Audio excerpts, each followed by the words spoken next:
This is a video about shellac. Shellac is a very old finish, but a very, very good finish. Think about all the best furniture that's been French polished, that is very, very brilliant. That is shellac. It's a secretion from a bug that lives in the trees of India and China. They secrete it onto the branches and people scrape it off and they purify it. Some of it has the color, more of the insects, some is bleached, and then there's some that is fully bleached, and it makes for a very, very blonde shellac. This is what that is. It's sometimes called super blonde shellac. In the process of refining the shellac and bleaching it, the wax is taken out. This is shellac that's mixed up, and it's got lots of wax in the bottom. You've got to be careful. You don't want the wax as part of your finish. You want to take off just the top part of this that's all clarified. That's the shellac that you want to work with. But if you think about it, shellac was the traditional finish for floors, for furniture, for walls, all the different things that needed protection. This is what they would have used. So it's not a finish that you should ignore. It's a really, really nice one from the point of view that it does work well. It's a very easy one to work with. It's easy to renew. You can add color to it and enhance the color of the wood, make it warmer, make it look older, whatever you want. And it's very, very nice environmentally for you because the basis of it is alcohol, basically the same alcohol that you would be drinking. So when you mix it up, just be careful to mix it up thin. This might not look so thin, but you want to mix up some flakes and the alcohol in such a way that you have a thin mixture and use thin layers rather than thick layers, which is much harder to work with and much harder to dry. Mix it up with, as I said, regular alcohol, methanol, I think is what you would call it. And you can put it on either of two ways, with a pad that I'll make up or a brush. And I use a brush sometimes for the first coats just to get the shellac on, especially if it's a piece with shapes and that kind of thing. It's easy to brush the shellac on. If you're going to make a pad, which is a very effective way to burnish the surface and move the shellac around, you need to make it very, very soft and smooth. So you can start with wool or cotton to hold the shellac, and then the outside covering should be a very, very fine material. It can be linen, cotton, an old t-shirt, or whatever you have that works. But the really important point is that you want a very, very, very soft pad with no creases, because the creases will leave streaks in your shellac where they hit the wood. So I make a little pad like this, and I tie it, and I might use this pad for several months, and then eventually make a new one. So there's a nice little pad. So let's put some shellac on this piece of maple and see what we can make it look like. It's a very fast finish, which is what I like about it. So you can dip. You've got to saturate the pad to start out with. And the motion is very flexible. You can put it on little strokes like this. You can put it on long strokes if you want. It doesn't matter.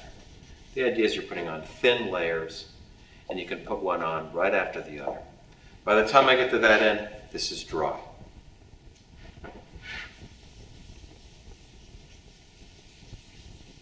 So a beautifully hand-planed surface is all ready to take the shellac.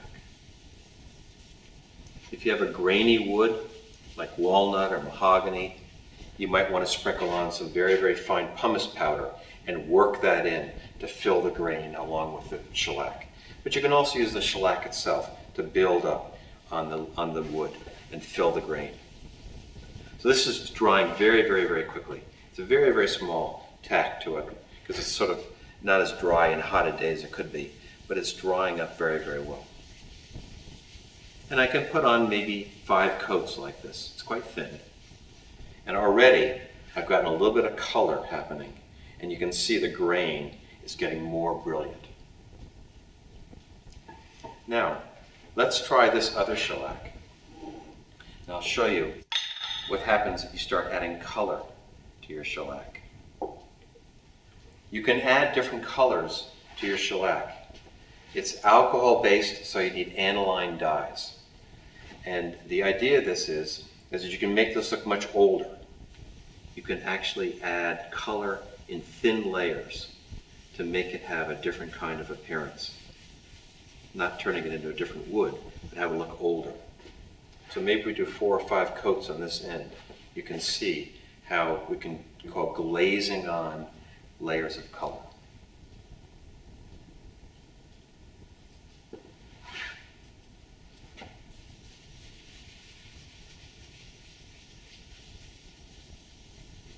Makes the maple much more warm with the color that I've added. And I could add more brown if I wanted to, or maybe if I wanted to be very modern, maybe a little bit of red. And before you know it, you could be making this look quite different. So we have about 5 coats of shellac or so on that end, and look how much different it already is starting to look. This has maybe about 10 coats of shellac on it. And I think you can see how brilliant it is already, and how the color is so much enhanced from what it used to be, which is more like this. And since I've already been working this piece, I would do the same thing.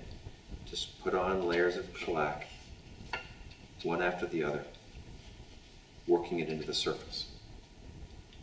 Here's another piece of satin wood that's got beautiful figure to it. And this is a very, very hard wood to plane, lots of grain in it as well. And this is now getting more and more brilliant. Okay?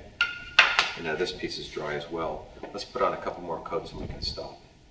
And I'll show you how to scrape out the shellac.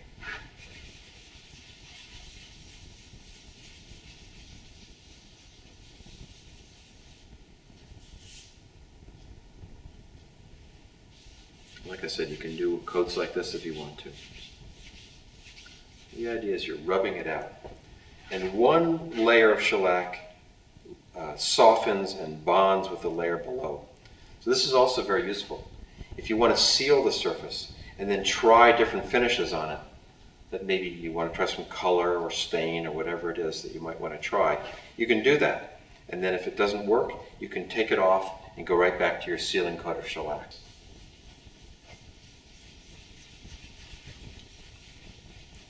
So, there you can see I've started to make this look more like 20 years old rather than brand new.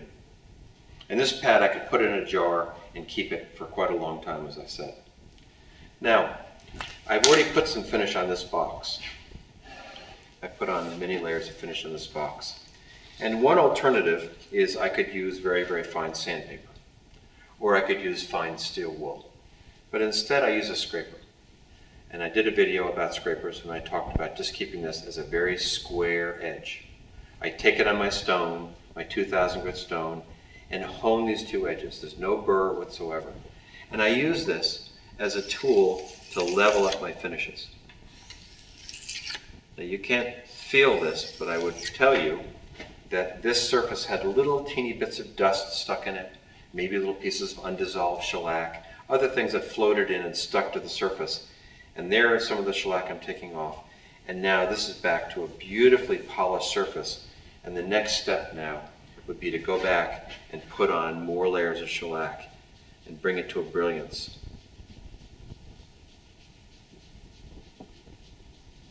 Like I say, melting the layer below, bonding with the layer below.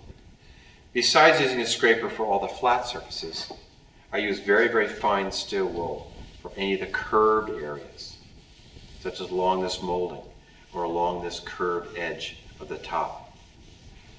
And then do the same thing, continue putting on layers of shellac with the pad. So I'll put on layer after layer, scraping after maybe 5 layers or so after it sets overnight. And the question is, how many layers do you put on? Well, maybe a piece that's going to be in a bedroom where it's not going to see a lot of hard use. Maybe 5 layers is enough. Maybe 6 or 8 would be better. On a table that's going to see a lot of hard use, you might put on 15 or 20 layers. It's a question of how thick it is. Now let me tell you about something else that's very useful, something called ghosting.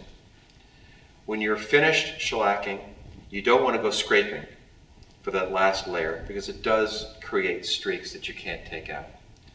But what I do is I take a rag and put it in a jar, seal it up with a very small amount of alcohol in there, and the alcohol diffuses into the rag and barely makes it feel wet. And I take that rag after the shellac is set and I ghost over the surface. It almost is like you're taking it and you're just burnishing the shellac, taking off any little nibs or things of dust that have stuck to it, but mostly just evening out the shine and creating a beautiful brilliance by just cutting it a very small amount without alcohol. And then I use the varnish on top of that. Now when I'm all done, after ghosting, putting on all the layers that I want, I've built up the color that I want, I've sealed the pores, I put on very, very thin layers of varnish. A good varnish to use would be something like a urethane alkyd combination synthetic varnish. And if you put on a couple of thin layers with the same pad, that will give you protection against alcohol and to some degree some toughness against scratches and that kind of thing. But the shellac itself is very, very tough. Shellac is really a finish worth knowing about and experimenting with because it's the best environmental finish for you. It's the one that smells the sweetest. If you open a cabinet door with oil on the inside, it smells rancid, whereas shellac smells sweet. So you can use it inside of drawers, inside of cabinets, anywhere that you want to have a finish that's going to smell sweet for a long time.